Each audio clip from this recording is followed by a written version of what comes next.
if I was listening to this at like 25, 26 or whatever, however old, you always think people that are like on these podcasts are like, man, that person's just perfect. They probably wake up at 4 and like crush life and what, like piss excellence. It's like, no, I had to work on that. I also like to sleep, and it was hard getting into habits. I want to take care of my body, find time to go to the gym. I'm married now. I actually just had a baby. I know you have, right? So like, it's hard to manage all those things. You have no idea. And what you learn is you got to wake up earlier and earlier to make sure you fit all that stuff in your schedule. Yeah. So I don't even think it's that early, but I wake up at like 5:45, 6 o'clock. Yeah. But to get all your stuff done, if you don't, there's just no possible way you could fit all the stuff you need to do in your day. You're drunk. Chris, there's a lot to read, man. I'm excited though. All right. So today on the New How podcast, we have Christopher Tereo. He's a real estate investor turned private credit lender with a background rooted in hands-on real estate investing. He began his career as an investor, gaining direct experience in acquisitions, development, construction, and asset management before transitioning into financing. That firsthand exposure to deal execution, timelines, capital constraints, and real-world borrower challenges became the foundation for how he approaches lending today. Chris is a co-founder and head of sales at iFund Cities, a direct lending platform focused on construction, bridge, and rental financing for real estate investors. His investor-first perspective has been instrumental in shaping IFC's credit philosophy, product structure, and sales approach, ensuring that capital solutions are practical, efficient, and aligned with how deals actually operate in the field. At IFC, Chris leads the sales organization responsible for building, training, and managing a performance-driven loan officer team across multiple markets. He's deeply involved in sales strategy, origination process, market penetration, and relationship development, while also maintaining oversight of underwriting, portfolio management, and asset disposition. His leadership style emphasizes accountability, local market expertise, and long-term client relations rather than transactional lending. Well known throughout Philadelphia and beyond, Chris has built his career on meaningful relationships and a reputation for navigating complex transactions with clarity and discipline. He holds a degree in finance from the Fox School of Business at Temple University and serves on the board of Michael's Giving Hand, a nonprofit dedicated to reducing youth suicide through education and early awareness. And I would like to preface, Great job, Brian. I do not believe that this intro was made with AI, because I've known Chris a long time, and this was written well before AI came to be. So I also had no idea you were going to read it word for word, so I would have shortened it up for you. My bad. No, Chris, everything on here, we need to make sure the audience knows about you. And we honestly, we could elaborate. We're going to keep introducing you throughout the show, but cool. Welcome to the New Out Podcast. It's been a long time coming.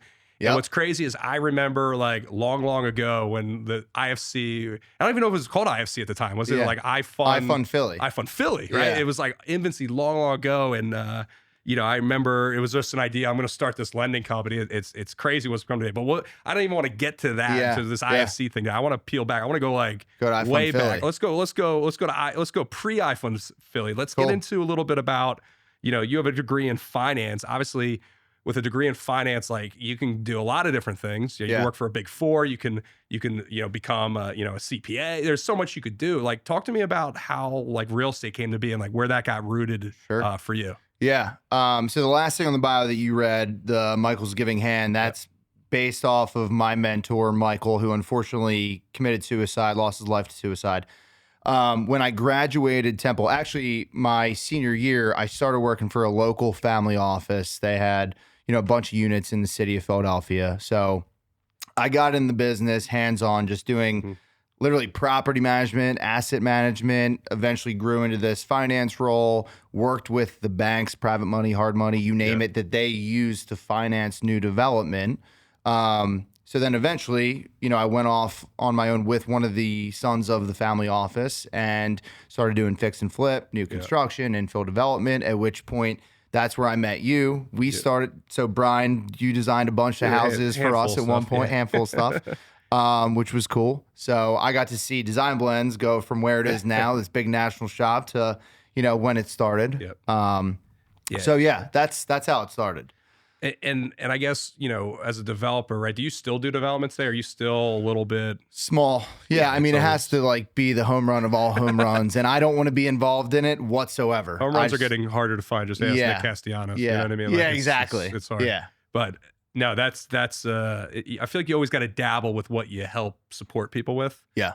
And that's, again, it's hard to find home runs. I'm still in development, but none of them are home runs. That's They're right. all just, Maybe some singles or doubles if it makes sense, and I'm with the right team. You know what I mean, and Yeah. it makes sense. yep. So at what point in the process were you like, I got to get into lending for this as opposed to like being more hands-on in development? Like, Yeah. what was that switch for you that made you want to dive into it a little bit? Yeah. All right. So great question. There is a story behind this. So through a mutual friend, I met my business partner, Ryan Herding. And at the time I was building new construction in the city, and we had a mutual realtor friend, and she was hosting a happy hour in Rittenhouse. It's always how things happen. Always Happy how hours it are written happens, out. right? No, seriously. And that's why for everybody that's in sales out there, like never not go to the networking event.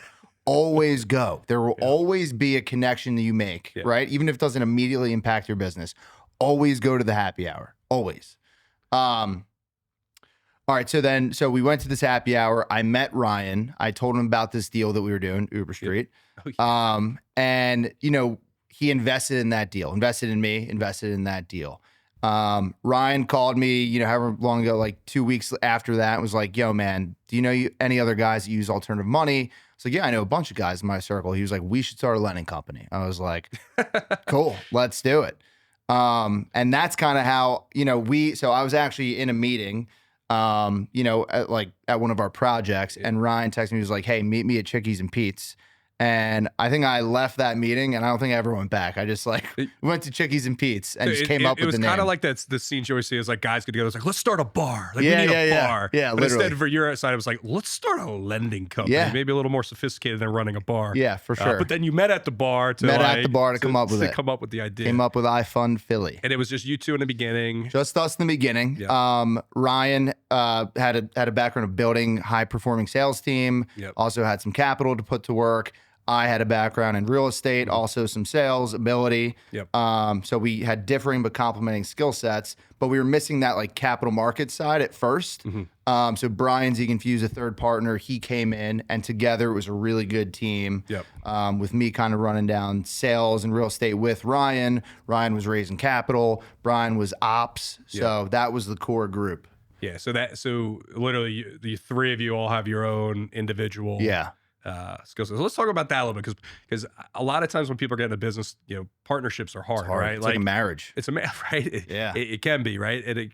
Marriages can be great. Obviously, marriages can end early, but maybe give the audience a little bit like, what are some qualities you really like about your partners that if you for some reason the world blew up tomorrow and you had to restart from scratch, what are those same qualities you would be looking for in another business partner? Yeah, great question. I think more than anything, it's drive and consistency. There's so many good ideas out there. Everybody has this great idea. It doesn't mean shit unless you actually execute. Whoa, not allowed to curse on this show. And put your I know. I'm kidding. I've seen these shows, Brian. Drive and consistency. Consistency. Number one. Give me the second one. Well, those are two separate. Drive, consistency. I think I would say transparency and like expectation setting in one. Because like as a partnership, you need to know what I'm expecting of you and vice versa.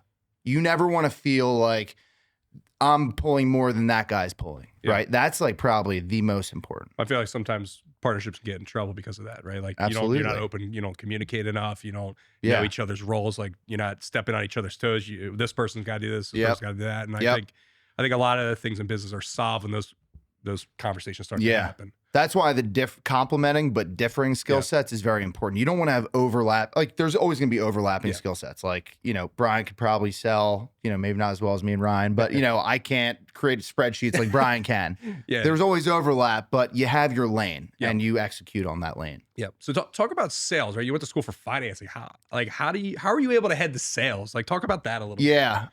Look, sales is something that's innate in you. Okay. Right. So we use something called, which I told you about, predictive index, which is a tool if you're hiring, you're an entrepreneur and you're building a team, highly recommend, plug the PI test, which basically there's different profiles for, maverick, promoter. It basically shows like, are you more extroverted? Are you more direct, right? Do you like flexible work or the same thing every single day? So anyways, why I'm saying that is, first of all, to be a sales guy, it's in you, right? Like you could fit one of these profiles. Anybody could sell, but if you're not one of those profiles by default, you're going to burn out. Yeah. Like if I'm super introverted and I'm forced to sell on the phone every day, Yeah. I'm going to burn out. Yeah. Right? Because I'm going outside of my comfort zone, what I'm naturally comfortable doing. So to answer your question, I think I naturally fit the sales guy profile. And that was something I was always missing when I was doing real estate development is I was crunching numbers, analyzing deals, which I enjoy doing, but I like doing this. I like going out, getting deals done, meeting people, understanding pain points, solving problems. That's a sales guy. And I was always missing that. So I naturally just kind of fell right into it. And, I also, not for nothing, Ryan, he was a high performing sales guy, learned a lot from him. I was kind of a sponge. And then just, you do your own reading, like, read sales EQ. I know you read traction, like you got to do the homework. Yeah. What's interesting. So obviously you're a great salesperson, but like, how do you transition that to a team that like, obviously you use PI to try to get the right people, but like, what techniques are you using to build your sales team? Like, I mean, building a national sales team is no easy feat, right? Like it's hard, right? Like what are you doing to kind of educate your team and building that? Like, is there any tidbits you can give to other leaders that are looking to build a sales team or looking to, enhance what they currently have? Yeah. Yeah. There's so much to go into answering this question. Can't be a wand, right? Yeah. No, definitely not. I wish. It's probably one of, if not our biggest challenge as a company is continuing to hire the right talent and get them to the next level and then retain them. Yeah. Right. Especially as you're in multiple markets across the country. You don't just want all of your eggs in one guy, right? He could leave, he could die, he could a lot of things could happen, right? So you want multiple people, you want to go deeper in these markets. So one thing that's worked well for us is we hire people internally, like inside sales reps, or our top guy was an account manager for Ryan and me at one point. So we kind of do the homegrown approach and then release them out into the wild. Like, hey, this market's open, go move there. At the same time, we also go just hunt for territory reps. We don't like to pick people that are in the business already. Yeah. We like the person that's a high performing sales guy, and then we teach them the real estate and lending business. Gotcha. So you're looking for the personality, not necessarily the skill set. I'll teach you the skill set. I can't teach you to be social, right? And be well spoken. Yep. Or want to go out after 5 o'clock, right? Yeah, and network, right? Yeah. Yeah. Yeah. And I think that's I agree with you 100 because I've heard that from other people on the show too. Like you can teach the skill set. It's hard to teach the personality. It's hard to teach the secret sauce behind the person. Can't teach hustle either. Like you either have that or you don't. Yep. So for at IFC, right, you have a sales team, and I guess how many sales people do you have throughout the organization that are selling in all these different marketplaces? Yeah, we have, I would say, I think 16 or 17 sales reps. So some of them are inside. The majority of the team is remote, so in market. Yeah. So our whole thesis was always having boots on the ground in our markets because real estate is hyper local. Of course. You need to get hands on it. You got to go shake hands on site. Go to the That's job how you sites. do business. They're in construction vehicles. You're up. Hey, I'm so. Not only for winning business as a sales guy, but also managing risk as a company. Yeah. It's helpful to have someone there. Yeah. So talk a little bit about, obviously, what are you guys lending against? Like, what's the collateral? It's just buildings? Yeah, it's all asset-based lending, and it's specifically residential. So it's commercial real estate loans backed by residential real estate. So a single-family home up to what? Like, what's the biggest size you guys would lend on? Our bread and butter is, so the classification residential is 1 to 4 units. Okay. That is a residential asset. Yep. Anything that's 5+ units is considered commercial multifamily. So we do 1 to 4 unit resi and 5 to 10 unit multifamily. Now, 1 to 4 unit resi can also encompass a 50 unit townhome subdivision deal or a build to rent. But they all got to be individual. But it's all individual. You could sell this one, this one, this one. And the reason why is that's the most liquid residential or liquid real estate asset. It's way easier to sell 50 residential homes than a 50 unit multifamily building. Correct. Right? There's more risk, right? There's more buyers for that than there are for a big multifamily building. That makes sense. Yeah. So I guess when you're underwriting risk, you could do a 300 unit project as long as you could chop that 300 unit up into 1 to 4 units. That's right. And it becomes very financeable and risk adverse at that point. And there's different that's what sometimes people understand. Like, well, I don't understand. You can do a 50 unit townhome deal, but not my 50 unit multifamily. And the reason why is there's different capital that backs these asset classes. Yeah. There's way less capital for multifamily commercial, which has not done well, honestly, in the past few years versus residential 50 units. Yeah. With what happened over the last, obviously COVID had a big effect on our marketplace, right, and just real estate in general. How were you guys able to zig and zag and stay around? Because a lot of companies folded up in your space. Yeah. Talk about that. Like, obviously, I'm assuming it's the hustlers that some grip, but like, Yeah. what did you guys do? Yeah, no, there's a story there. So we started in 2018, first full year of business, 2019. Yeah. And we were all excited. We put like a modest $12 million to work the first year, which is like, it sounds like a lot of money, but in our business, it's not. Yeah. For reference, we do like 100 million a month now in volume. So the first year we did like 12 million going into 2020. And we're all excited. And then COVID hit, right?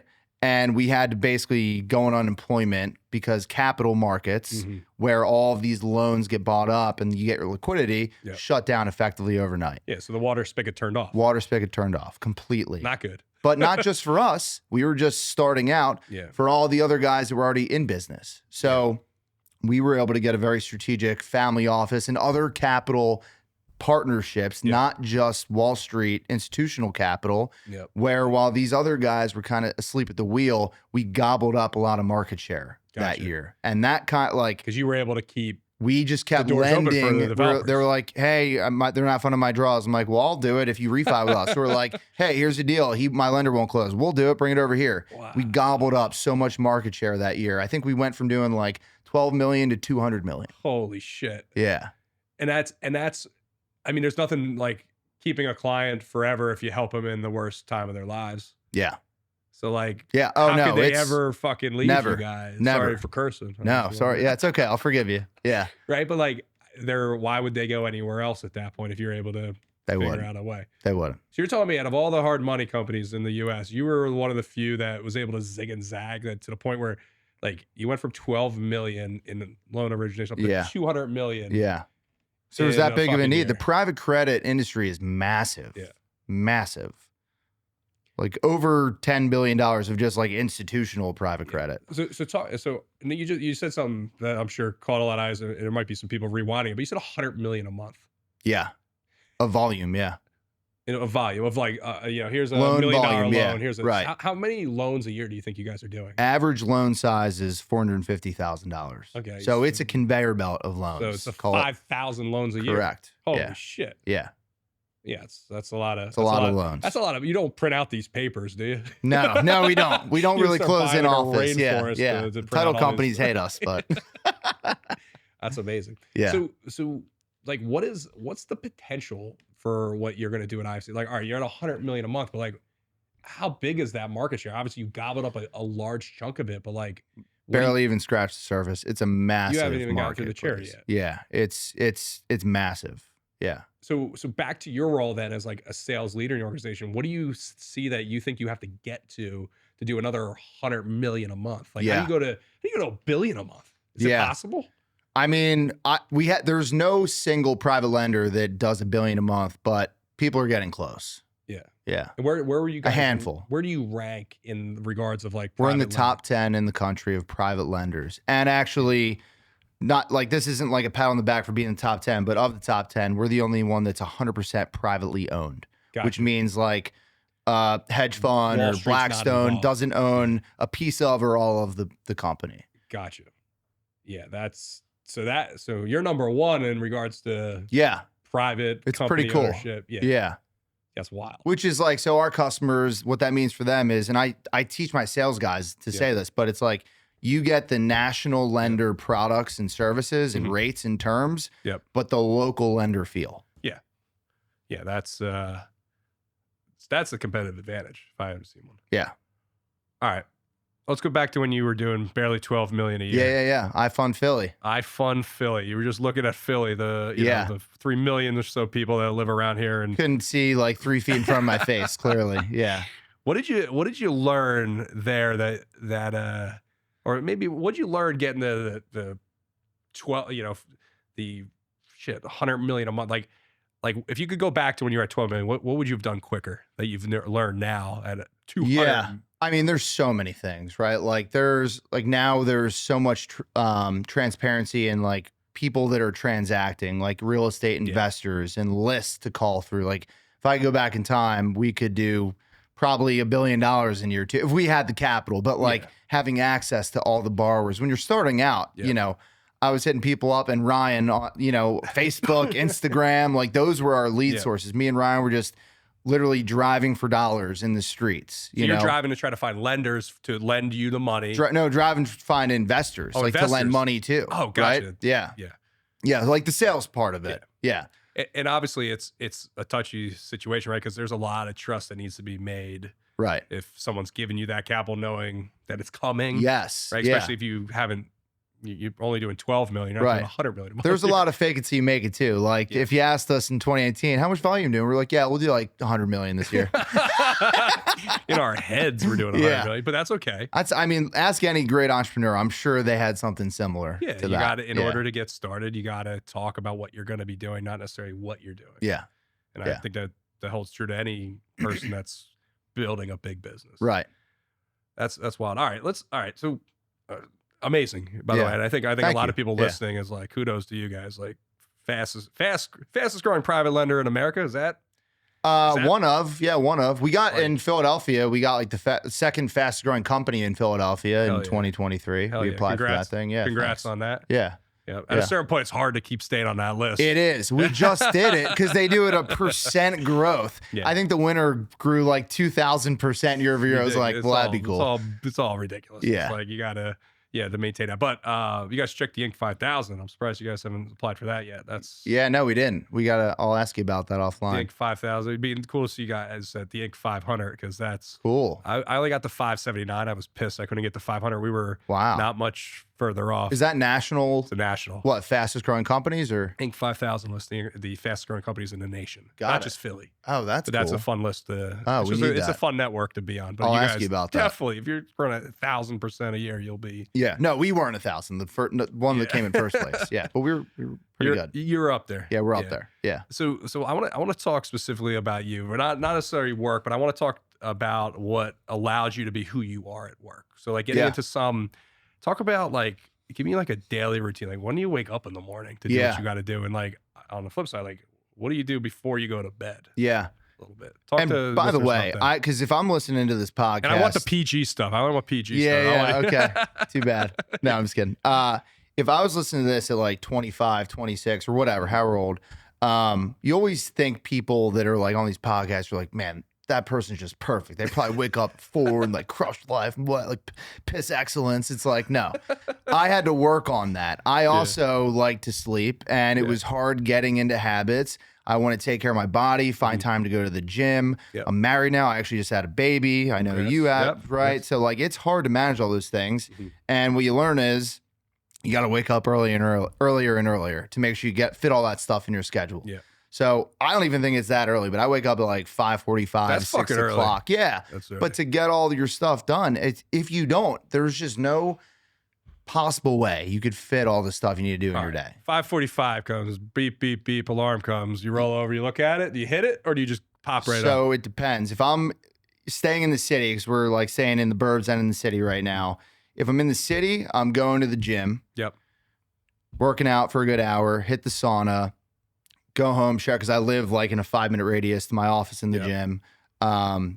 Shower, go to the office, get there by like 7:45, 8 o'clock, so I can be ready to. We have like power hour with our sales team at like 8 a.m. because the golden hours of calling, specifically our guys, real estate guys, they're contractors or they're up early, they're on site early, so you call them from like 8 to 11 a.m. You know what I mean? By the way, maybe edit this so that my competition doesn't know all this. Power hour. Yeah. It's one thing to know, it's another thing to actually execute it. And that's a whole other level. But exactly. And look, every day is different. So like, I try to go heavy meetings in the morning, right? And I'll like, power hour could be a meeting where I'm like taking questions. Part of my role is like interviewing, coaching, and like closing. Like, do you sit there like as someone's on a call and be like you're listening and helping them Absolutely. like get better? But when I make my, like all the new guys, like the new class of LOs we have, part of their, KPIs is to book calls with Chris Tereo. So like I can come in, the first call you do with me is I'm going to close the loan for you, right? You're just going to listen to me do my thing and be a sponge. Next one, probably same thing. Next one, you'll be more involved. By the end, I'm listening, you're closing, and then I'm giving feedback after the call. And you're doing that with 17 people. Yeah, not all. So 17, like that's the entire team. I'd say 10 of them are like, I don't really need to do that. They bring me in for big clients if they need help or another voice, right? Or Ryan. But like the new guys, I try to, like, that's where I'm spending my time. Of course, getting them trained up to speed and getting them through the script, asking the right questions, getting the right information. Yeah, that's right. And that's back to you saying, taking somebody that was selling pharma, bringing them in, they can now sell real estate. Oh my God, yeah, exactly. Yeah.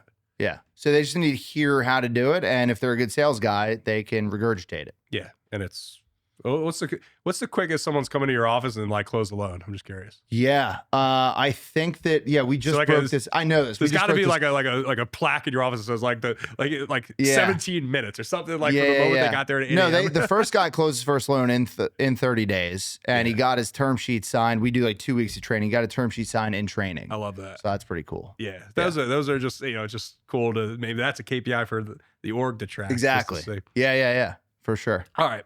So you're training the sales team. It's all right. You said till 11 o'clock. 11 o'clock comes.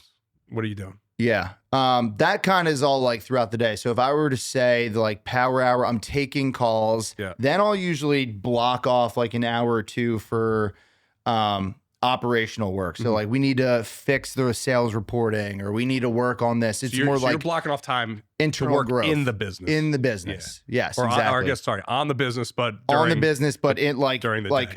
Functionality of things that the sales team so, hey, needs. 2 hours this day, I'm going to spend building this to help the sales team progress. Yep. Okay. Yep. So you're doing that during your 9 to 5. Or 8 to 5. Yeah. I mean, also outside of it, but yes, like if it's something that needs to get done, like the reporting's broken, we need to fix it today. Like that's what I'll block off time for that. Gotcha. And that shit happens all the time, right? Course. Stuff's always. So we're always rolling new stuff out. Second half a day, I'll eat lunch. Probably, I always eat like at my seat. You know what I mean? What do you eat for lunch? This is a big thing too. Like, what's your? I do. Like, it depends. Like, if we have people in, we'll order hoagies. But I try to be healthy. I get like the pre-made meals. Okay. Like what pre-made? You want to shout out which one it is? Shit, my wife orders them. What are they called? You just grab it out of the fridge.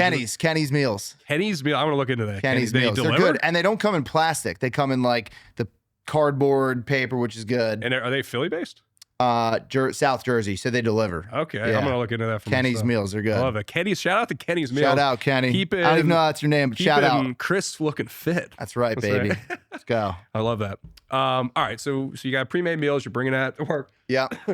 Get to the afternoon. It's getting towards 5 o'clock. Talk to me about that mental state for you. Yeah. All right. Well, it depends how much my wife's yelling at me to get home. I would prefer to just work until 6:30, you know what I mean? 7 o'clock if I can. That's unlikely. 6:30 in the office, and then go home, spend some family time. But one thing about this sales, but like, obviously being one of the owners, you're never turning it off. So like I'll be up at 8 o'clock, finishing stuff up. I also originate personally still because I enjoy doing that. I have clients, I'll personally close over $100 million of loans this year. Yeah. So like 1 month of loans coming out of Chris. Yeah, 1 month, baby, which is great because me, Ryan, and Eric used to be, 85% of the business. That's how you know you're doing something right. Yeah, I love that. All right, so let's talk about the little turnaround, because as entrepreneurs, right, the hardest thing we deal with is the balance of everything, right? And you hear people, there is no balance. Yeah. One of the things I started doing recently is I started taking my cell phone and just putting it somewhere very inconvenient when I get into the house. That's good. Like just literally, it does not touch my leg or ass. That's good. Right? I like that. When I can't I'm in do the that. house. I know.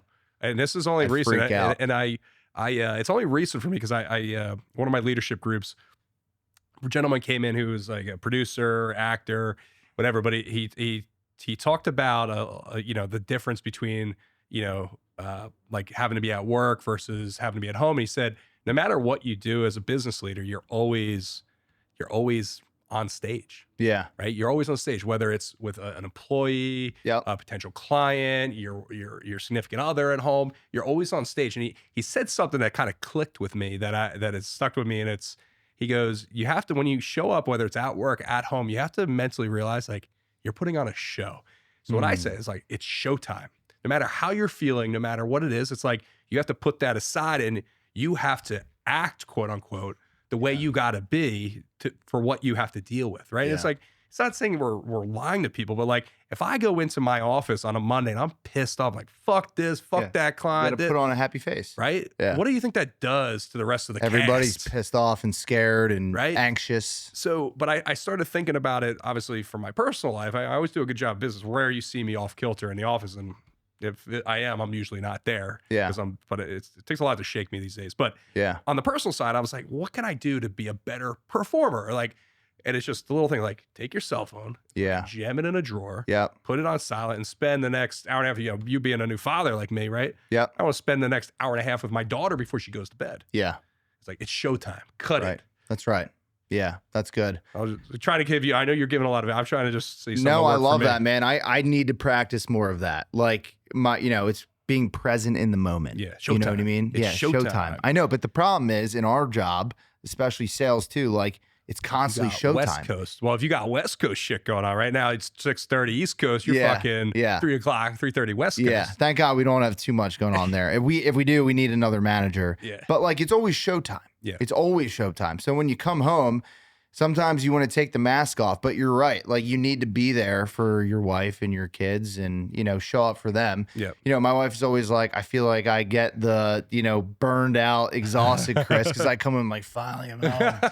But like you're right. It's showtime. Showtime. It's like no matter what, you might be feeling Showtime. a certain way. If you were feeling like that Monday morning, you wouldn't, again, that clicked for me because it's helped. It's just like, Yeah. I'm present. I want to be there. I'm playing with and again, even though that hour and a half, it's like, I'm not looking at my shit. Like Yeah. I can deal with, like, there's nothing Yeah. burning down at Yeah. that time. So Yeah. That's why for me, the working out, the mental clarity, and there's other ways to get that, but like that's always been mine. I know that if I don't work out, I will be a shitty person at work and a shitty person at home. yeah.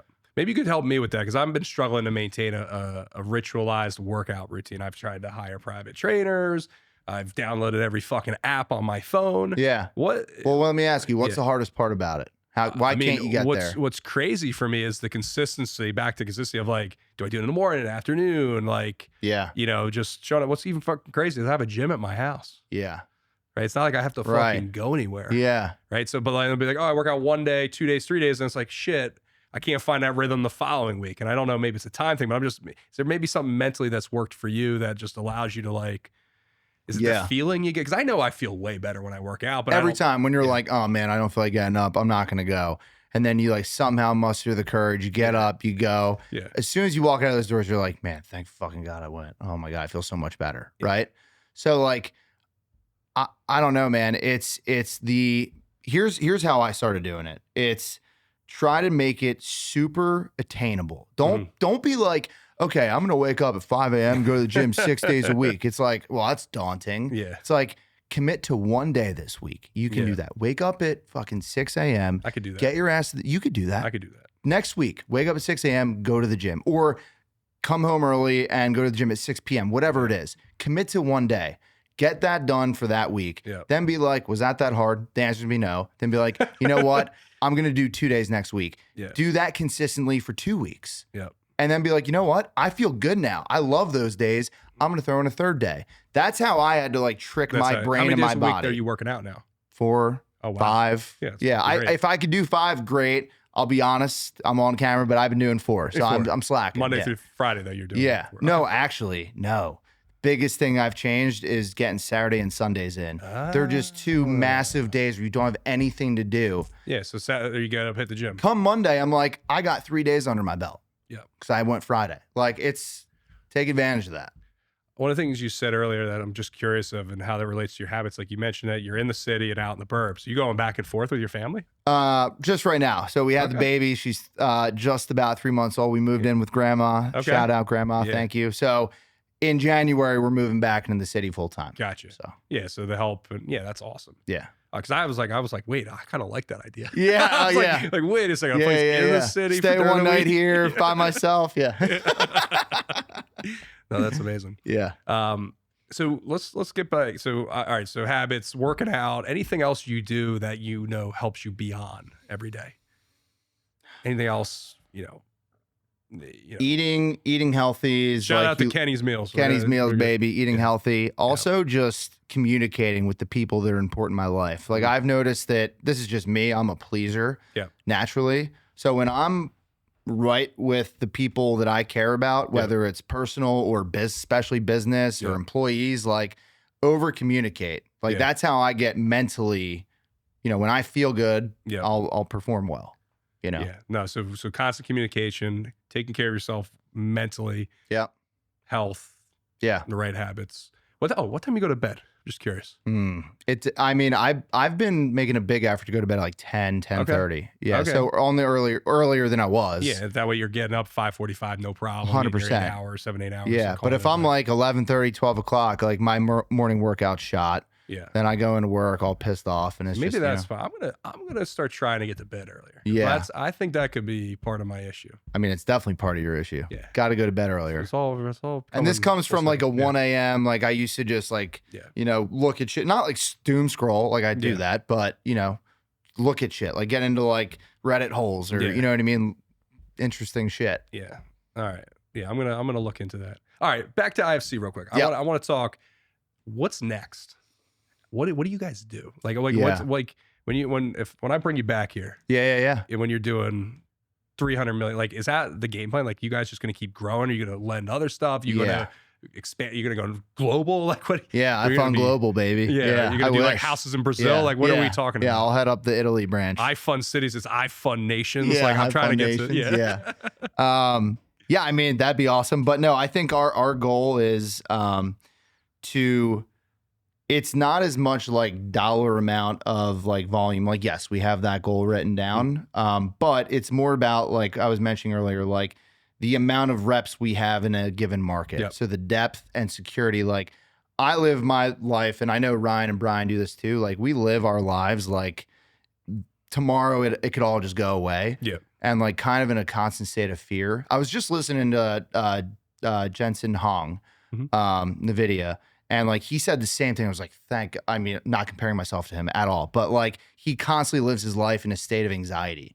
Yeah. So like that kind of pushes us and me personally to just like, which is probably not healthy, but like to reach our goals, It's the right way. You need a slight bit of anxiety to push you in the right way. Yeah. If you're not worried, something's wrong. Yeah. More like afraid to fail than it's like a goal to achieve. Yeah. Yeah. It's like, I have that anxiety that this could go away tomorrow, but it's like, so I'm going to push even harder, push this to fix that issue or vice versa. Yeah. To answer your question directly though, like what the plan is, it's like iFund Cities today is one of the top 10 loan origination companies, and we have a balance sheet of cash. We're a direct lender. Yep. I think it's transitioning into an asset management company. I love that. So actually having the assets under management, right? And then continuing to grow that out. Yeah, like it could be like, would you guys fund like if I want to get into Papa John's franchises, would you fund me to like start opening up my Papa John's triple net franchises? leasing if you got the corporate guarantee signed? Maybe. Let's talk. Yeah. So obviously, assets of getting into other things other than just the building side. I think asset, and I think just like different asset classes, yes. Yep. But also just like instead of today you originate loans, Wall Street, you sell the notes. Yep. Right. I think getting to a point where we can actually hold a lot of these notes too, or retain the asset management and servicing in house. Like that's how you go, from an originator to a big national. I love that. Asset manager. Obviously, the New How podcast, obviously people are building business today differently. What are you using tech to your advantage? Like what do you use? Like obviously I'm using a Remarkable show. Yeah, Remarkable. Yeah. Right? Like, I'm gonna have to buy one now. Brian sold the shit out of me before we started this. I gotta call Remarkable and get my coupon code Let me know. Send it to me. Yeah. But like, are you using any tech around what you're building business wise or personal that's allowing you to just get ahead? Obviously, if you say ChatGPT, you and everyone else, but obviously, what else are you doing that's helping you just like anything. Yeah, one thing I could tell you, it's not like a secret. I'm not giving this away, but mortgages are publicly recorded across the country. Yeah. So we have a team where it's called skip tracing the mortgage data. Implementing and this is like a service with someone that we know they created this amazing software, using AI to better skip trace all these mortgages. We now have like every single loan that this borrower in this market and all the lenders they work with. It's all out there. So the data is available for everyone to play with. Now it's what you do with it. Yeah, it's what you do with it, and that's what I meant by. Are you the one that's texting me, offering me funding on my cell phone every day? Like, yeah, I'm personally doing it. You're I approved wake for up 500,000 and an approved loan. Is that you guys? Yeah, no, definitely not. Yeah. Yeah, if you go to the website, someone will interact with you, hopefully, and it's not a loan officer. And, so it's getting to that point where AI is helping you guys just be a little bit more strategic on stuff. And more so, I'll say objections. So like my sales guys, more and more, it's not just like, say your name and we'll connect you with your borrower. Now it's, hello, tell me what you're here for. And like you have to like overcome an AI agent to even get to the client. Holy shit, you got to fight robots. You got to fight robots. Yeah, it's crazy. Yeah, but look, I think a lot of businesses, that's what it's going to be. Yeah. It can be more efficient. I mean, it's, I think it's better than just spamming and saying, give me an operator, give me an operator. Like there's no more operators. Right. It's going to be, AI is going to put you where you need to be. And you have to learn to deal with it. That's right. Yeah. All right, Chris. Well, I appreciate everything you said today. I mean, it's amazing to see, for one, just you. I've known you now like a decade. Yeah. I feel like a decade. Is that right? Dude, something more. Like that? Yeah. At least. Yeah. 2016 probably. Yeah. Yeah. Maybe even before that. Maybe even before. But it's amazing. Obviously you, but I'm talking like, I remember IFC in its infancy. I'm just like, what? He's getting into lending? Yeah. Like literally, I remember that day. You're like, oh, I'm doing real estate. I'm like, go start this little lending thing. Yeah. It's amazing to see Pretty cool, man. what it's transitioned to. Super happy for you, Ryan, Bri, like just crushed. I remember those like early networking things you throw, oh, meet the partners. Yeah, that's like right. It was just like, lunch and learns. You could see, I could see it, but not everyone can see that the amount of work and hours and blood, sweat, and tears that went into getting to like the size you are today. It's incredible. Appreciate that, man. Yeah, Thank you. Just keep fucking going, keep inspiring. Any last tidbits for those listening that like, do you have a one-liner you live with, or just something that like? Yeah. No, I wish I had a cool one-liner. I was actually trying to think on the way here to make one up. No, it's honestly, I live by the fact, there's no possible way any single one of us could have done this by ourselves. So find people, if you think about starting a business, find people that you like and trust more than anything, like and trust, have differing but complementing skill sets, right? And set expectations. Like that is, if you're starting a business, like you said, it's like a marriage. And there's going to be ups and downs, peaks and valleys. You'll get through it as long as you have those things, right? Doesn't matter if it's one partner, two partners, just make sure you have those things. Love that. Yeah. Chris, thanks again, man. Appreciate it. Yeah. And shout out to Kenny's Meals. Kenny's Meals. We're going to put Kenny's Meals on the map here. Yeah. That's why I wanted to have 1,000 listeners calling and getting meals in Philadelphia here. I can't wait. Well, Bri, you're awesome, man. I want to give you a shout out. I've known you forever and appreciate you always being a cheerleader for us. So I appreciate you, brother. Oh yeah, that's all I do. I cheer, man. That's right. Yeah. Awesome. Thanks, man. We're done, Terry. Young John!